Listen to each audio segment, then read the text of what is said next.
Chapter 2. Desire. The starting point of all achievement. The first step toward riches. When Edwin C. Barnes climbed down from the freight train in Orange, N.J., more than 30 years ago, he may have resembled a tramp, but his thoughts were those of a king. As he made his way from the railroad tracks to Thomas A. Edison's office, his mind was at work. He saw himself standing in Edison's presence. He heard himself asking Mr. Edison for an opportunity to carry out the one consuming obsession of his life, a burning desire to become the business associate of the great inventor. Barnes' desire was not a hope. It was not a wish. It was a keen, pulsating desire, which transcended everything else. It was definite. The desire was not new when he approached Edison. It had been Barnes' dominating desire for a long time. In the beginning, when the desire first appeared in his mind, it may have been, probably was, only a wish, but it was no mere wish when he appeared before Edison with it.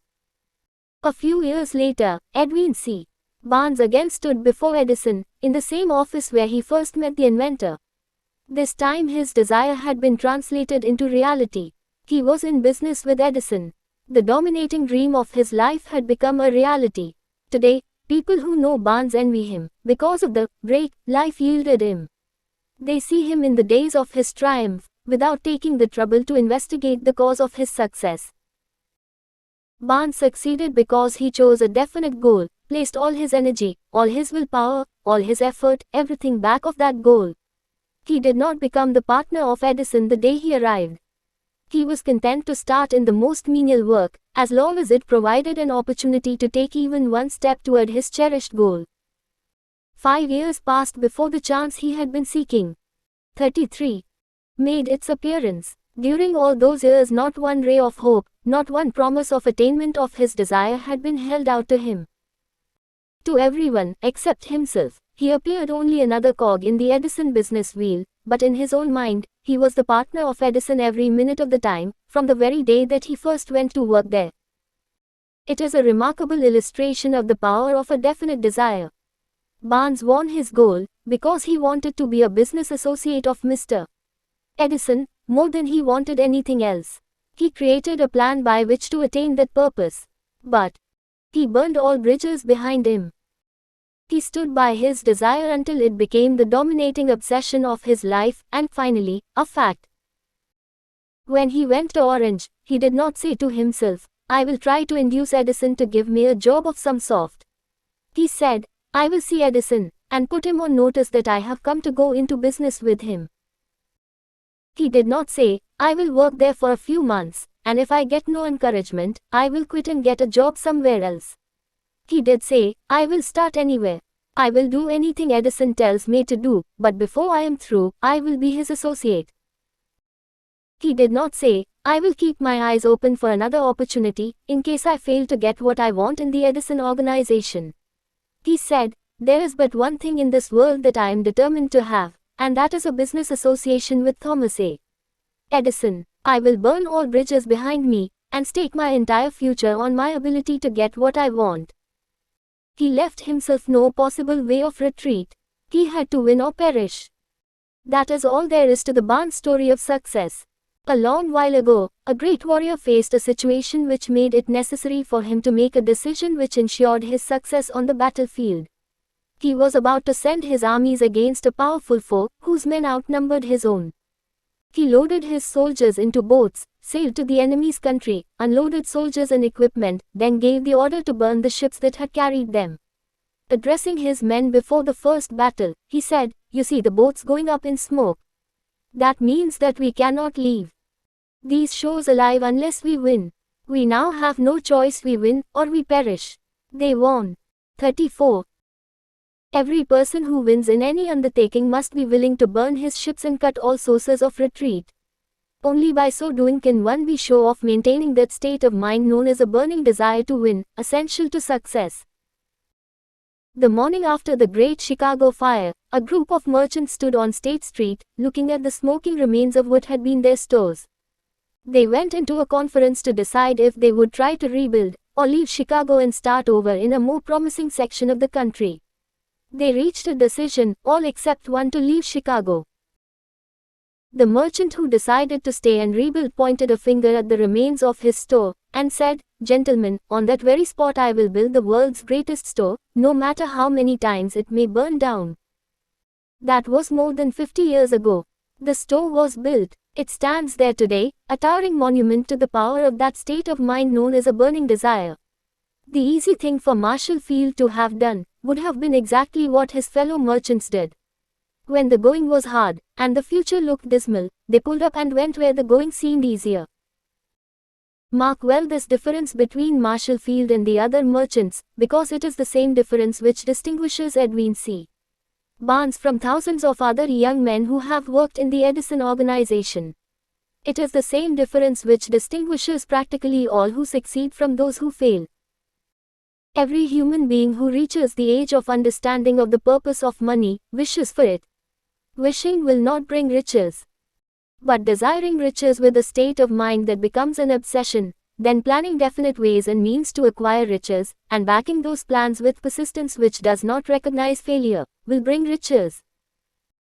The method by which desire for riches can be transmuted into its financial equivalent consists of 6 definite, practical steps, viz. First, fix in your mind the exact amount of money you desire. It is not sufficient merely to say, "I want plenty of money." Be definite as to the amount. There is a psychological reason for definiteness which will be described in a subsequent chapter. 35. Second, determine exactly what you intend to give in return for the money you desire. There is no such reality as something for nothing. Third, establish a definite date when you intend to possess the money you desire. Fourth, create a definite plan for carrying out your desire, and begin at once, whether you are ready or not, to put this plan into action.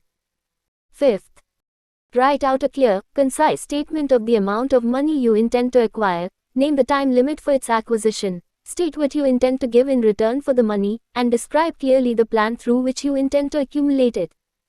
Sixth, read your written statement aloud, twice daily, once just before retiring at night, and once after arising in the morning. As you read, see and feel and believe yourself already in possession of the money. It is important that you follow the instructions described in these 6 steps. It is especially important that you observe and follow the instructions in the 6th paragraph. You may complain that it is impossible for you to see yourself in possession of money before you actually have it. Here is where a burning desire will come to your aid. If you truly desire money so keenly that your desire is an obsession, you will have no difficulty in convincing yourself that you will acquire it. The object is to want money, and to become so determined to have it that you convince yourself you will have it. Only those who become money conscious ever accumulate great riches. Money consciousness means that the mind has become so thoroughly saturated with the desire for money that one can see oneself already in possession of it. To the uninitiated, who has not been schooled in the working principles of the human mind, these instructions may appear impractical. It may be helpful to all who fail to recognize the soundness of the 6 steps to know that the information they 36. convey was received from Andrew Carnegie, who began as an ordinary laborer in the steel mills, but managed, despite his humble beginning, to make these principles yield him a fortune of considerably more than $100 million. It may be of further help to know that the 6 steps here recommended were carefully scrutinized by the late Thomas A. Edison, who placed his stamp of approval upon them as being not only the steps essential for the accumulation of money, but necessary for the attainment of any definite goal. The steps call for no hard labor. They call for no sacrifice. They do not require one to become ridiculous or credulous. To apply them calls for no great amount of education. But the successful application of these 6 steps does call for sufficient imagination to enable one to see and to understand that accumulation of money cannot be left to chance, good fortune, and luck. One must realize that all who have accumulated great fortunes first did a certain amount of dreaming, hoping, wishing, desiring, and planning before they acquired money. You may as well know, right here, that you can never have riches in great quantities unless you can work yourself into a white heat of desire for money and actually believe you will possess it. You may as well know also that every great leader, from the dawn of civilization down to the present, was a dreamer. Christianity is the greatest potential power in the world today, because its founder was an intense dreamer who had the vision and the imagination to see realities in their mental and spiritual form before they had been transmuted into physical form. If you do not see great riches in your imagination, you will never see them in your bank balance. Never, in the history of America, has there been so great an opportunity for practical dreamers as now exists. The 6-year economic collapse has reduced all men, substantially, to the same level. A new race is about to be run. The stakes represent huge fortunes which will be accumulated within the next 10 years.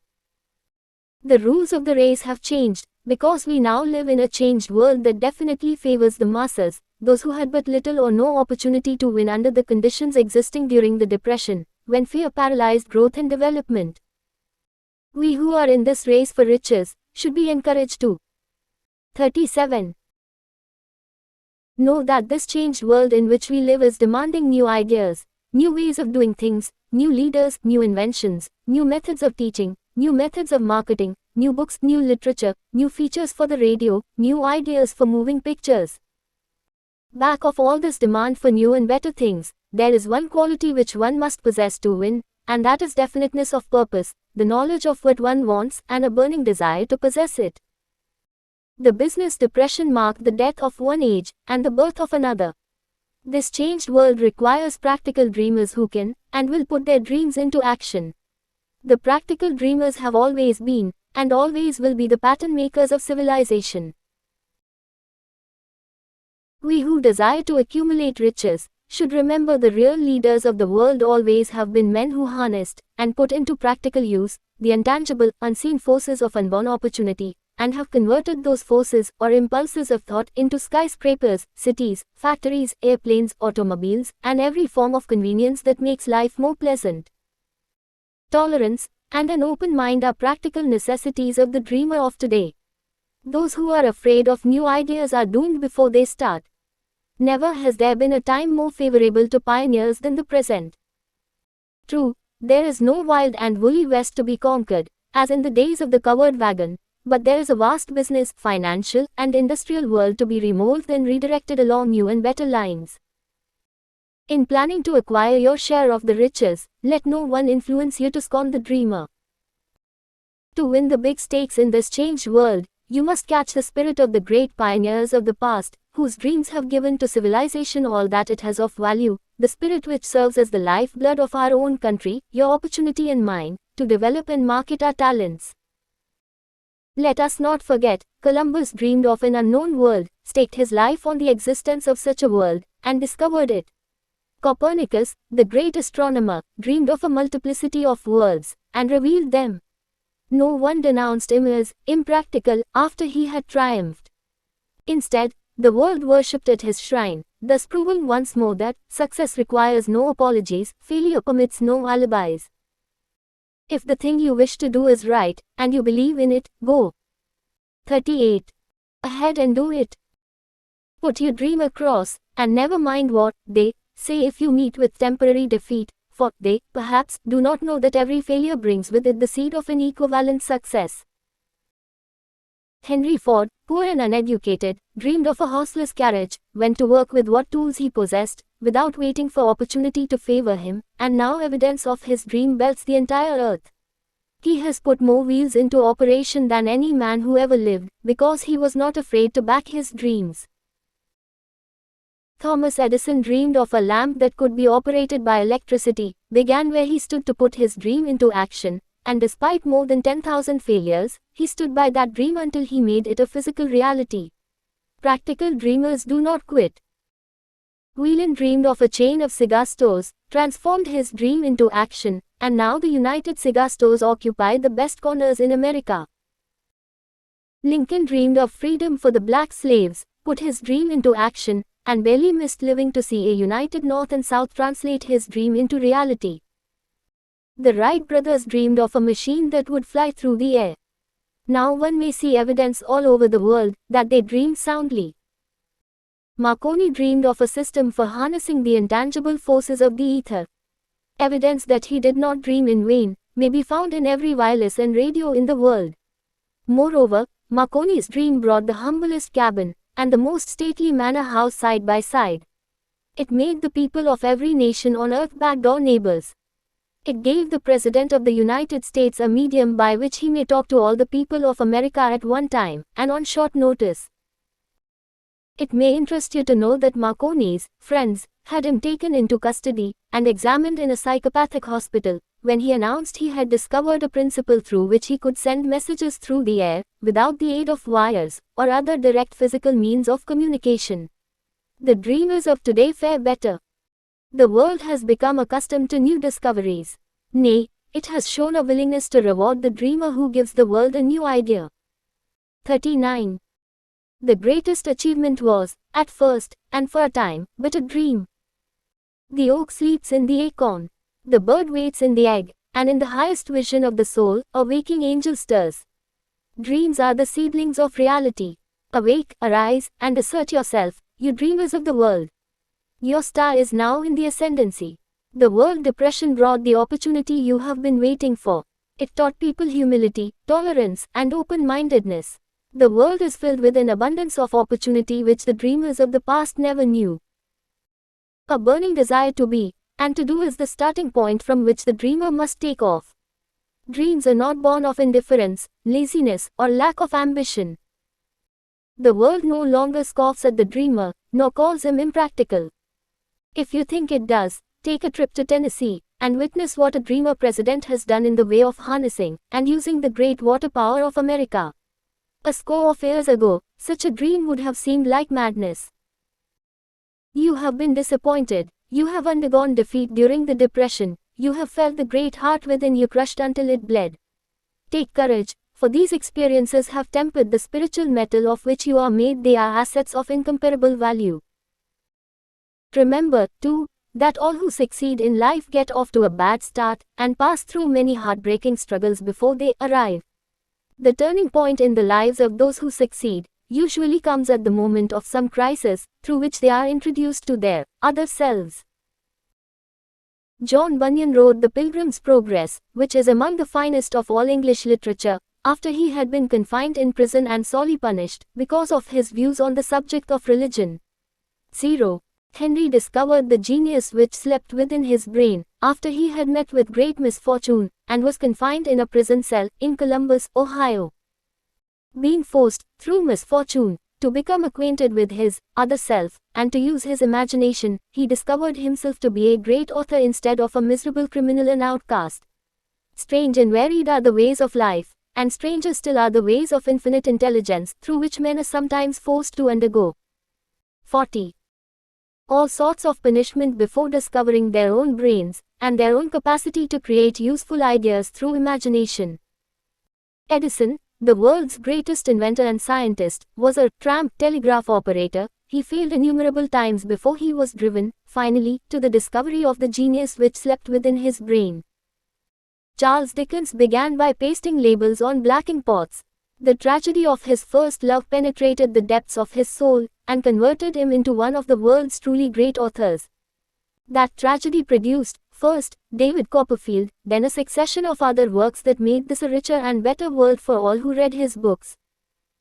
Disappointment over love affairs generally has the effect of driving men to drink, and women to ruin, and this, because most people never learn the art of transmuting their strongest emotions into dreams of a constructive nature. Helen Keller became deaf, dumb, and blind shortly after birth. Despite her greatest misfortune, she has written her name indelibly in the pages of the history of the great. Her entire life has served as evidence that no one ever is defeated until defeat has been accepted as a reality. Robert Burns was an illiterate country lad. He was cursed by poverty, and grew up to be a drunkard in the bargain. The world was made better for his having lived, because he clothed beautiful thoughts in poetry, and thereby plucked a thorn and planted a rose in its place. Booker T. Washington was born in slavery, handicapped by race and color. Because he was tolerant, had an open mind at all times, on all subjects, and was a dreamer, he left his impress for good on an entire race. Beethoven was deaf, Milton was blind, but their names will last as long as time endures, because they dreamed and translated their dreams into organized thought. Before passing to the next chapter, kindle anew in your mind the fire of hope, faith, courage, and tolerance. If you have these states of mind, and a working knowledge of the principles described, all else that you need will come to you, when you are ready for it. Let Emerson state the thought in these words: every proverb, every book, every byword that belongs to thee for aid and comfort shall surely come home through open or winding passages. Every friend whom not thy fantastic will, but the great and tender. 41. Soul in thee craveth, shall love thee in his embrace. There is a difference between wishing for a thing and being ready to receive it. No one is ready for a thing, until he believes he can acquire it. The state of mind must be belief, not mere hope or wish. Open-mindedness is essential for belief. Closed minds do not inspire faith, courage, and belief. Remember, no more effort is required to aim high in life, to demand abundance and prosperity, than is required to accept misery and poverty. A great poet has correctly stated this universal truth through these lines. I bargained with life for a penny, and life would pay no more, however I begged at evening when I counted my scanty store. For life is a just employer, he gives you what you ask, but once you have set the wages, why, you must bear the task. I worked for a menial's hire, only to learn, dismayed, that any wage I had asked of life, life would have willingly paid. Desire outwits Mother Nature. As a fitting climax to this chapter, I wish to introduce one of the most unusual persons I have ever known. I first saw him 24 years ago, a few minutes after he was born. He came into the world without any physical sign of ears, and the doctor admitted, when pressed for an opinion, that the child might be deaf and mute for life. I challenged the doctor's opinion. I had the right to do so. I was the child's father. I, too, reached a decision, and rendered an opinion, but I expressed the opinion silently, in the secrecy of my own heart. I decided that my son would hear and speak.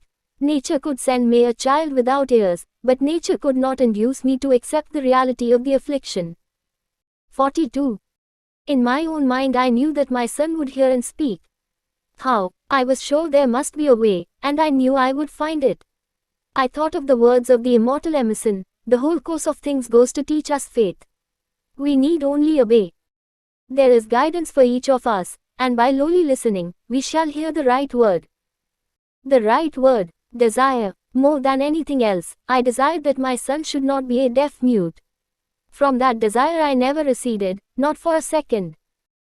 Many years previously, I had written, our only limitations are those we set up in our own minds.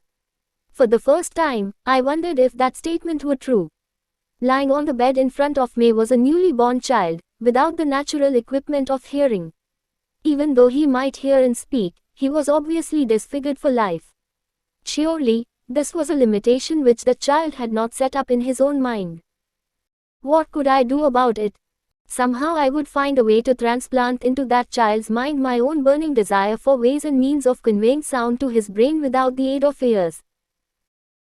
As soon as the child was old enough to cooperate, I would fill his mind so completely with a burning desire to hear, that nature would, by methods of her own, translate it into physical reality. All this thinking took place in my own mind, but I spoke of it to no one. Every day I renewed the pledge I had made to myself, not to accept a deaf mute for a son. As he grew older, and began to take notice of things around him, we observed that he had a slight degree of hearing. When he reached the age when children usually begin talking, he made no attempt to speak, but we could tell by his actions that he could hear certain sounds slightly. That was all I wanted to know. I was convinced that if he could hear, even slightly, he might develop still greater hearing capacity. Then something happened which gave me hope. It came from an entirely unexpected source. We bought a Victrola. When the child heard the music for the first time, he went into ecstasies and promptly appropriated the machine. He soon showed a preference for certain records, among them, It's a Long Way to Tipperary. On one occasion, he played that piece over and over, for almost 2 hours, standing in front of 43. The Victrola, with his teeth clamped on the edge of the case. The significance of this self-formed habit of his did not become clear to us until years afterward, for we had never heard of the principle of bone conduction of sound at that time. Shortly after he appropriated the Victrola, I discovered that he could hear me quite clearly when I spoke with my lips touching his mastoid bone, or at the base of the brain. These discoveries placed in my possession the necessary media by which I began to translate into reality my burning desire to help my son develop hearing and speech. By that time he was making stabs at speaking certain words. The outlook was far from encouraging, but desire backed by faith knows no such word is impossible. Having determined that he could hear the sound of my voice plainly, I began immediately to transfer to his mind the desire to hear and speak. I soon discovered that the child enjoyed bedtime stories, so I went to work creating stories designed to develop in him self-reliance, imagination, and a keen desire to hear and to be normal. There was one story in particular, which I emphasized by giving it some new and dramatic coloring each time it was told. It was designed to plant in his mind the thought that his affliction was not a liability, but an asset of great value. Despite the fact that all the philosophy I had examined clearly indicated that every adversity brings with it the seed of an equivalent advantage, I must confess that I had not the slightest idea how this affliction could ever become an asset. However, I continued my practice of wrapping that philosophy in bedtime stories, hoping the time would come when he would find some plan by which his handicap could be made to serve some useful purpose. Reason told me plainly that there was no adequate compensation for the lack of ears and natural hearing equipment. Desire backed by faith pushed reason aside and inspired me to carry on. As I analyze the experience in retrospect, I can see now that my son's faith in me had much to do with the astounding results. He did not question anything I told him. I sold him the idea that he had a distinct advantage over his older brother, and that this advantage would reflect itself in many ways. For example, the teachers in school would observe that he had no ears, and, because of this, they would show him special attention and treat him with 44. Extraordinary kindness. They always did. His mother saw to that, by visiting the teachers and arranging with them to give the child the extra attention necessary. I sold him the idea, too, that when he became old enough to sell newspapers, his older brother had already become a newspaper merchant, he would have a big advantage over his brother, for the reason that people would pay him extra money for his wares, because they could see that he was a bright, industrious boy, despite the fact he had no ears. We could notice that, gradually, the child's hearing was improving. Moreover, he had not the slightest tendency to be self-conscious, because of his affliction. When he was about 7, he showed the first evidence that our method of servicing his mind was bearing fruit. For several months he begged for the privilege of selling newspapers, but his mother would not give her consent. She was afraid that his deafness made it unsafe for him to go on the street alone. Finally, he took matters in his own hands. One afternoon, when he was left at home with the servants, he climbed through the kitchen window, shinnied to the ground, and set out on his own. He borrowed 6 cents in capital from the neighborhood shoemaker, invested it in papers, sold out, reinvested, and kept repeating until late in the evening. After balancing his accounts, and paying back the 6 cents he had borrowed from his banker, he had a net profit of 42 cents. When we got home that night, we found him in bed asleep, with the money tightly clenched in his hand. His mother opened his hand, removed the coins, and cried. Of all things, crying over her son's first victory seemed so inappropriate. My reaction was the reverse. I laughed heartily, for I knew that my endeavor to plant in the child's mind an attitude of faith in himself had been successful. His mother saw, in his first business venture, a little deaf boy who had gone out in the streets and risked his life to earn money. I saw a brave, ambitious, self-reliant little businessman whose stock in himself had been increased 100%, because he had gone into business on his own initiative, and had won. The transaction pleased me, because I knew that he had given evidence of a trait of resourcefulness that would go with him all through life. Later events proved this to be true. When his older brother wanted something, he would lie down on the floor, kick his feet in the air, cry for it, and get it. When the little deaf boy wanted something, 45, he would plan a way to earn the money, then buy it for himself. He still follows that plan. Truly, my own son has taught me that handicaps can be converted into stepping stones on which one may climb towards some worthy goal, unless they are accepted as obstacles, and used as alibis.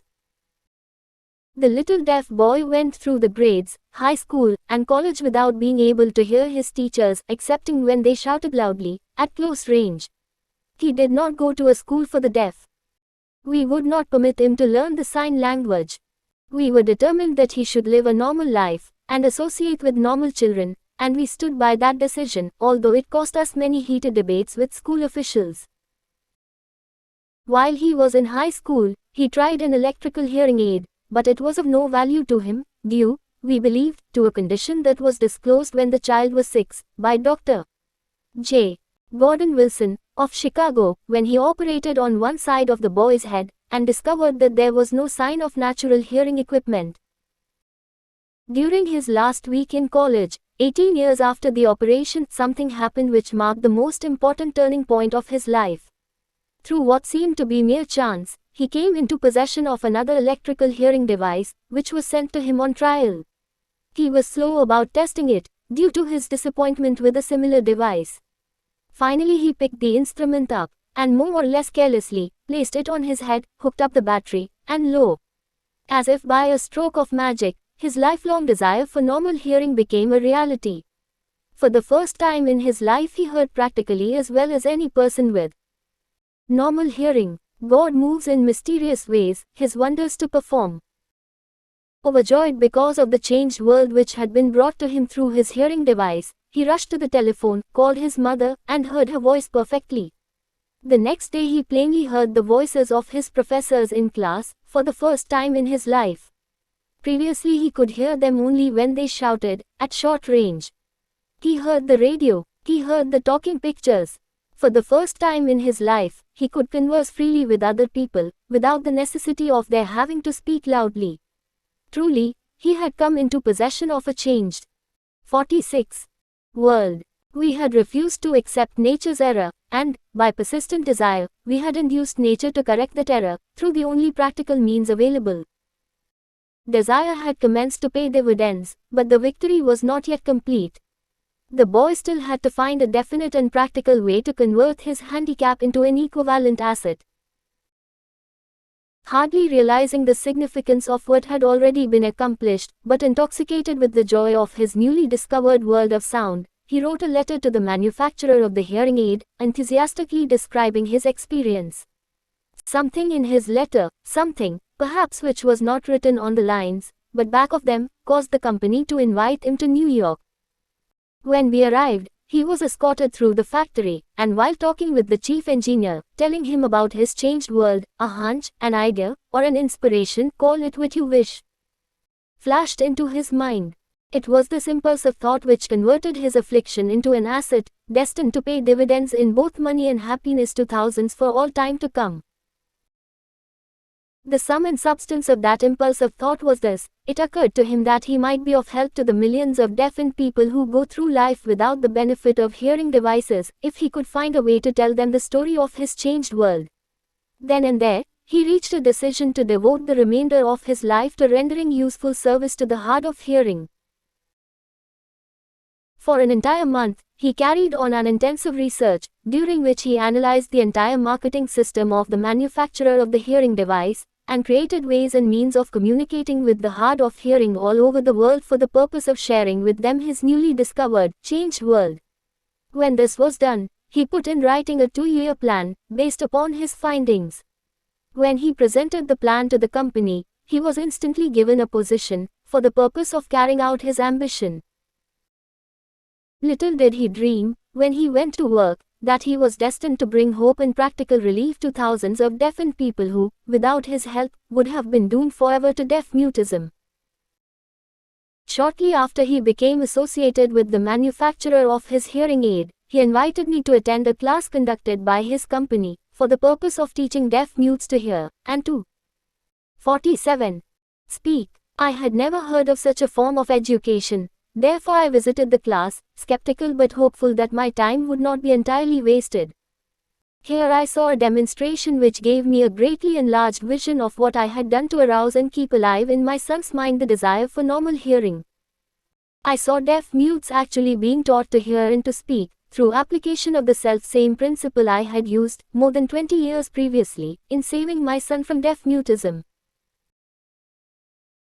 Thus, through some strange turn of the wheel of fate, my son, Blair, and I have been destined to aid in correcting deaf mutism for those as yet unborn, because we are the only living human beings, as far as I know, who have established definitely the fact that deaf mutism can be corrected to the extent of restoring to normal life those who suffer with this affliction. It has been done for one, it will be done for others. There is no doubt in my mind that Blair would have been a deaf mute all his life, if his mother and I had not managed to shape his mind as we did. The doctor who attended at his birth told us, confidentially, the child might never hear or speak. A few weeks ago, Dr. Irving Voorhees, a noted specialist on such cases, examined Blair very thoroughly. He was astounded when he learned how well my son now hears and speaks, and said his examination indicated that theoretically, the boy should not be able to hear at all. But the lad does hear, despite the fact that X-ray pictures show there is no opening in the skull whatsoever, from where his ears should be to the brain. When I planted in his mind the desire to hear and talk, and live as a normal person, there went with that impulse some strange influence which caused nature to become bridge builder, and span the gulf of silence between his brain and the outer world, by some means which the keenest medical specialists have not been able to interpret. It would be sacrilege for me to even conjecture as to how nature performed this miracle. It would be unforgivable if I neglected to tell the world as much as I know of the humble part one assumed in this strange experience. It is my duty, and a privilege to say I believe, and not without reason, that nothing is impossible to the person who backs desire with enduring faith. Verily, a burning desire has devious ways of transmuting itself into its physical equivalent. Blair desired normal hearing, now he has it. He was born with a handicap which might easily 48. Have sent one with a less defined desire to the street with a bundle of pencils in a tin cup. That handicap now promises to serve as the medium by which he will render useful service to many millions of hard of hearing, also, to give him useful employment at adequate financial compensation the remainder of his life. The little, white lies I planted in his mind when he was a child, by leading him to believe his affliction would become a great asset, which he could capitalize, has justified itself. Verily, there is nothing, right or wrong, which belief, plus burning desire, cannot make real. These qualities are free to everyone. In all my experience in dealing with men and women who had personal problems, I never handled a single case which more definitely demonstrates the power of desire. Authors sometimes make the mistake of writing of subjects of which they have but superficial, or very elementary knowledge. It has been my good fortune to have had the privilege of testing the soundness of the power of desire, through the affliction of my own son. Perhaps it was providential that the experience came as it did, for surely no one is better prepared than he, to serve as an example of what happens when desire is put to the test. If Mother Nature bends to the will of desire, is it logical that mere men can defeat a burning desire? Strange and imponderable is the power of the human mind. We do not understand the method by which it uses every circumstance, every individual, every physical thing within its reach, as a means of transmuting desire into its physical counterpart. Perhaps science will uncover this secret. I planted in my son's mind the desire to hear and to speak as any normal person hears and speaks. That desire has now become a reality. I planted in his mind the desire to convert his greatest handicap into his greatest asset. That desire has been realized. The modus operandi by which this astounding result was achieved is not hard to describe. It consisted of three very definite facts. First, I mixed faith with the desire for normal hearing, which I passed on to my son. Second, I communicated my desire to him in every conceivable way available, through persistent, continuous effort, over a period of years. Third, he believed me. As this chapter was being completed, news came of the death of Mme. Schumann Heink. One short paragraph in the news dispatch gives the clue to this unusual woman's stupendous 49. Success as a singer. I quote the paragraph, because the clue it contains is none other than desire. Early in her career, Mme. Schumann Heink visited the director of the Vienna Court Opera, to have him test her voice. But he did not test it. After taking one look at the awkward and poorly dressed girl, he exclaimed, none too gently, with such a face, and with no personality at all, how can you ever expect to succeed in opera? My good child, give up the idea. buy a swing machine, and go to work. You can never be a singer. Never is a long time. The director of the Vienna Court Opera knew much about the technique of singing. He knew little about the power of desire, when it assumes the proportion of an obsession. If he had known more of that power, he would not have made the mistake of condemning genius without giving it an opportunity. Several years ago, one of my business associates became ill. He became worse as time went on, and finally was taken to the hospital for an operation. Just before he was wheeled into the operating room, I took a look at him, and wondered how anyone as thin and emaciated as he could possibly go through a major operation successfully. The doctor warned me that there was little if any chance of my ever seeing him alive again. But that was the doctor's opinion. It was not the opinion of the patient. Just before he was wheeled away, he whispered feebly, "Do not be disturbed, Chief, I will be out of here in a few days." The attending nurse looked at me with pity. But the patient did come through safely. After it was all over, his physician said, nothing but his own desire to live saved him. He never would have pulled through if he had not refused to accept the possibility of death.